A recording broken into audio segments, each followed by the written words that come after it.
Chase Headley is among baseball's new emerging all-stars. Not flashy by any means.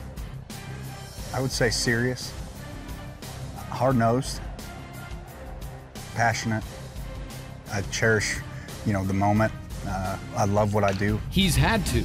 The San Diego Padres third baseman survived 4 major league seasons before finally delivering on his long-awaited potential. It's a learning curve. I mean, you come into the league and obviously you're confident, you know what you can do, but you're also playing against the best players in the world every day. And, it takes a while to get used to that. You got to keep working, you got to be diligent in your work, improve a little bit each and every day. Chase had a career year last season, hitting 31 home runs and leading the National League in runs batted in.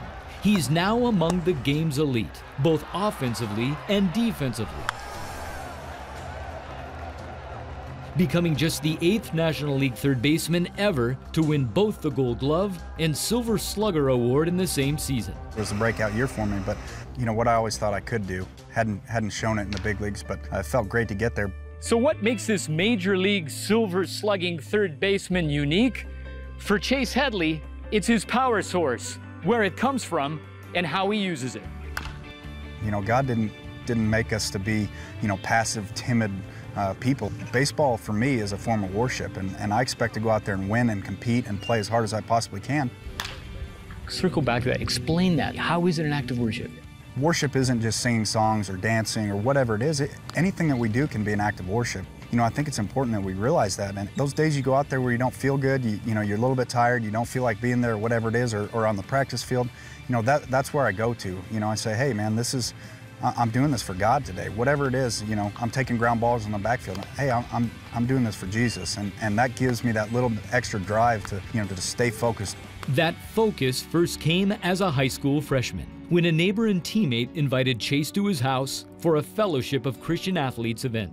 The message was on salvation, and just really felt a spiritual pull, in that direction. I mean, it was clear that I was supposed to be there at that time, and really turned my life over to Christ that night. His reputation as a team-first player and locker room leader is respected among teammates, coaches, and opponents.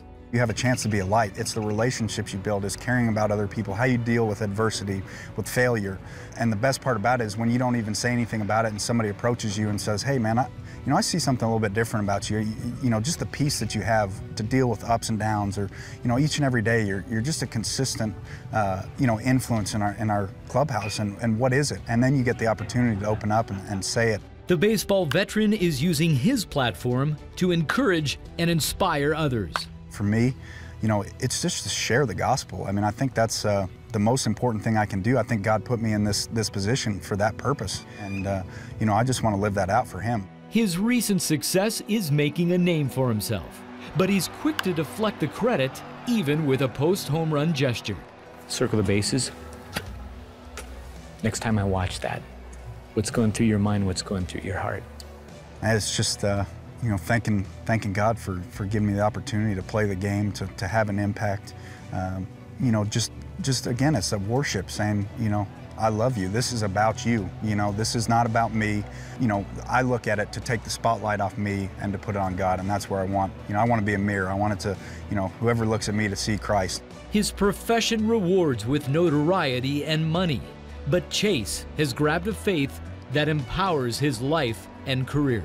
For me, I always thought, looking up, man, if I could ever make it to the major leagues, my life is going to be complete. And I can tell you, it's not any different than it was before, other than the fact that I have Christ in my life. And that's what completes me. That's what gives me the sense of peace, my sense of purpose.